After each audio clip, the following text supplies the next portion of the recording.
Bismillahirrahmanirrahim. Assalamualaikum warahmatullahi wabarakatuh.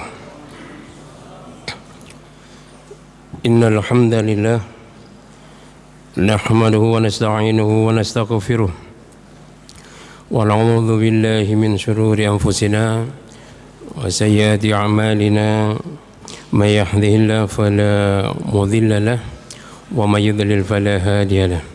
Asyhadu an la ilaha illallah wahdahu la syarika lah wa asyhadu anna Muhammadan abduhu wa rasuluh, amma ba'd. Bapak Ibu hormati Allah Subhanahu wa taala, ending daripada puasa kita nantinya adalah la'allakum tattaqun, yakni semoga kita menjadi orang yang bertakwa. Salah satu dimensi takwa Allah Subhanahu wa taala menjelaskan kepada kita di dalam surah Al-Baqarah ayat yang ketiga, di mana Allah Subhanahu wa taala menegaskan kepada kita bahwa salah satu dimensi daripada takwa itu adalah dia beriman kepada hal yang ghaib. Alladzina yu'minuna bil ghaib. Di bulan Ramadan kita tidak hanya melihat sistem puasa itu dalam kacamata fisik kita, tetapi kita juga lebih daripada itu dituntut supaya kita melihat puasa ini dari kacamata ghaib. Karena ada sebagian di antara kita melihat puasa itu secara fisik, dalam artian dia baru merasakan indahnya puasa kalau dia merasakan ada dampak positif bagi dia. Misalnya dengan puasa dia bisa sehat, dengan puasa nilai sosialnya semakin baik dan seterusnya. Namun di sisi lain kita harus memahami bahwa puasa itu awalnya berangkat dari sisi ghaib. Karena ini datangnya dari Allah Subhanahu wa taala dan Allah adalah Maha Ghaib. Oleh karena itu sangat selayaknya lah kita melihat puasa itu salah satunya dari dimensi ghaib.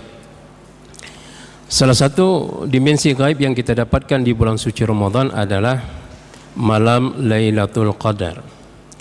Malam Lailatul Qadar, ada sebagian di antara kita, wallahu alam, apakah mungkin begitulah ilmu yang sudah dia dapatkan.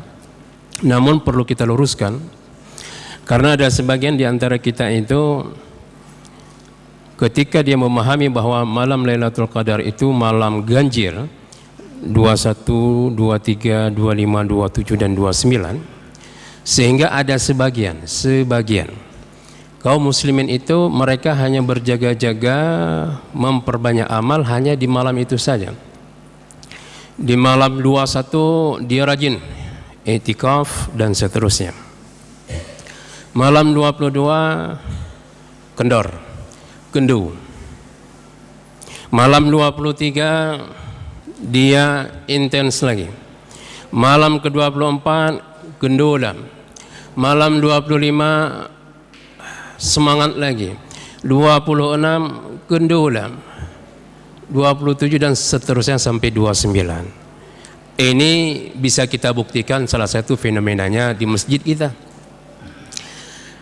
Waktu malam genap peserta itikafnya ya masih bisa dihitung dengan jari.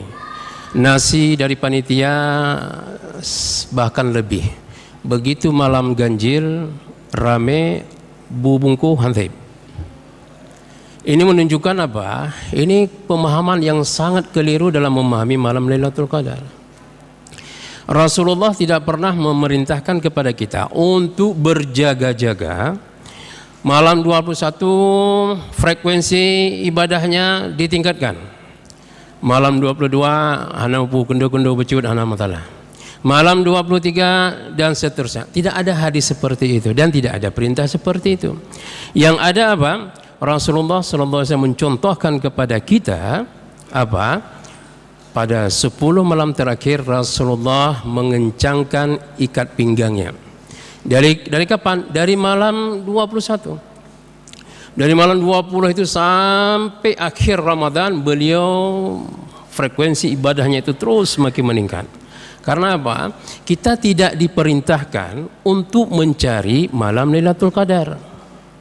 Kita diperintahkan untuk beribadah pada 10 terakhir dari malam Ramadan. Frekuensinya kita tingkatkan terus. Apakah mau ganjil, mau genap, nggak ada urusan sama kita. Urusan kita frekuensinya kita tingkatkan. Begitu salah satu malamnya Allah takdirkan kita berada di situ dan kita sendiri pun tidak tahu malam itu malam Lailatul Qadar atau tidak.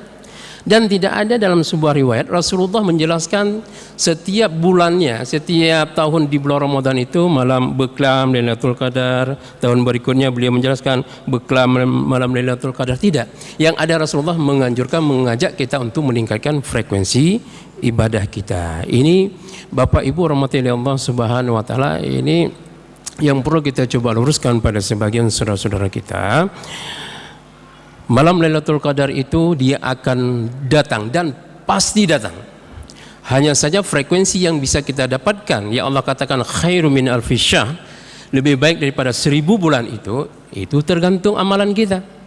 Yang sedekah diribah, ya itulah 1000 kali 1000 bulan kebaikan.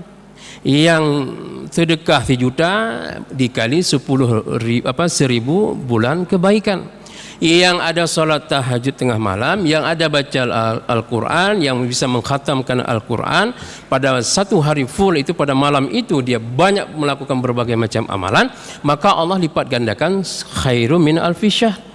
Semakin banyak maka semakin banyak perkalian dalam hitungan matematis kali 1000 bulan kebaikan. Menurut ribayat aku menurutnya ni hana sama sekali kaketan ni, berarti kali 0 sama dengan 0 dan seterusnya. Jadi apalagi kita mendengar cerita aneh-aneh tentang masalah malam Lailatul Qadar ini. Walaupun cerita ini alhamdulillah belakangan ini sudah tidak begitu lagi, ya bisa dikatakan sudah zero orang memahami bahwa ciri-ciri malam Lailatul Qadar ba'u sujud iman tu.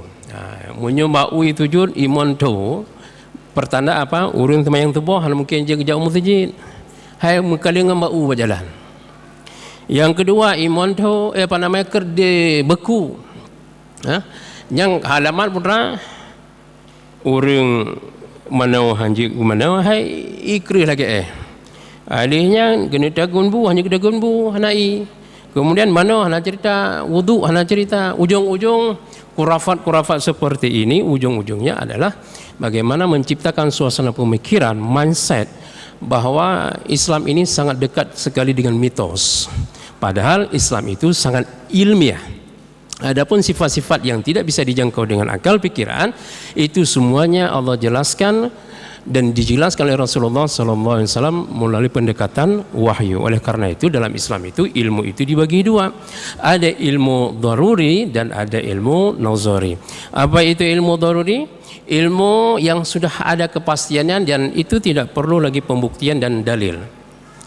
Api panas, ya, batu keras, itu tidak perlu cari dalil dan tidak perlu dibuktikan. Adapun yang menjadi kajian yang sangat luas itu adalah pada ilmu nazari, yakni setiap sesuatu apakah itu bentuk pernyataan atau pembuktian ilmiah apapun namanya, itu perlu kepada namanya dalil, pembuktian ilmiah. Ada, imani, yakini, laksanakan. Kalau tidak maka tinggalkan. Nah, inilah Bapak Ibu rahmatullahi Allah Subhanahu wa taala seputar beberapa syubhat dalam masalah malam Lailatul Qadar. Mudah-mudahan kita yang itikaf di masjid yang berbahagia ini tinggal beberapa hari lagi, jangan lagi termindset pada diri kita hanya mengejar frekuensi amal kita di malam ganjil, tetapi ikutilah sunnah Rasulullah SAW tanpa melihat apakah itu genap ganjil, mulai dari pertama masuk itikaf 10 terakhir Ramadan sampai terakhir. Kapan kita dapatkan, berapa frekuensinya, itu semua urusan Allah Subhanahu wa taala. Kita urusannya beribadah, perkalian frekuensinya itu ada pada Allah Subhanahu wa taala. Mudah-mudahan ada manfaatnya. Akhirul kalam, subhanakallahumma wa bihamdika asyhadu an la ilaha illa anta astaghfiruka wa atubu ilaik. Wassalamualaikum warahmatullahi wabarakatuh.